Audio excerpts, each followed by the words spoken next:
Well, first, GCCA, and I mean, this research network is really a unique system where industry meets academy. We have over 80 PhDs working on fundamental research over the most important topic of the cement industry, on 99% around decarbonization of our industry. This is about the fundamental of science, bringing technologies forward, bringing solutions forwards to make sure that the progress on decarbonization is actually happening. So we are extremely proud and excited with the research platform. Of course, the whole climate change bit is a tremendous challenge for our industry. It's not to say that the industry has not been working to mitigate CO2 and be more sustainable. It's just that things have picked up, the pace has picked up, and we need to accelerate that process, that, let's say, decarbonization, that addressing the climate issues. And to accelerate that, we definitely need to put a stronger impulse, a stronger effort, and stronger resources into the whole innovation bit. The objective of this network was very much to share news about the GCCA research network and to see how collectively we can move towards the decarbonization journey. So it has been a success because we have been sharing a lot of information about very key topics. Looking at the purpose, definitely I think we have come a long way, gathering around about 60% of global cement capacity from the industrial side into the network, connected with, let's say, the key researchers around the globe. So that brings together a lot of, say, brain power to really advance technologies, advance the knowledge as a sound basis for our product development.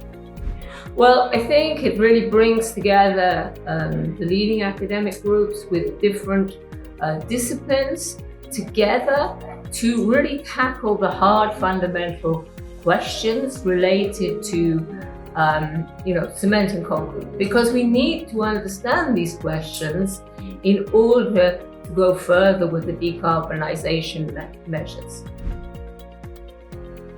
We have a lot of PhD students that are part of the network, and really, what the network and GCCA is doing is investing in the future of the industry. And many of these, let's say, PhD students go on to, going to being part of these companies, and because they are been working in topics that relate to the industry. I mean, it's extraordinary, and it's great, because you have like kind of a seamless introduction of these resources into the companies as well, and it's a great asset.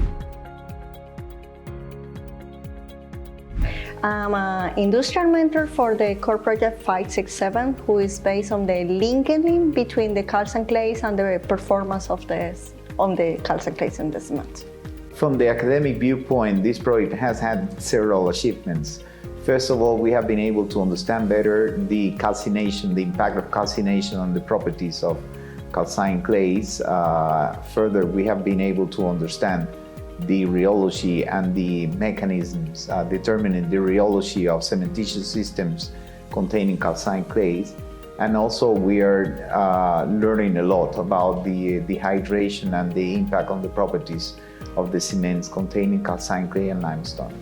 As a student, this research is very interesting, and the concepts are very interesting because it gave us an opportunity to work on real question about cement, and give us the opportunity of meet people from all fields of cement.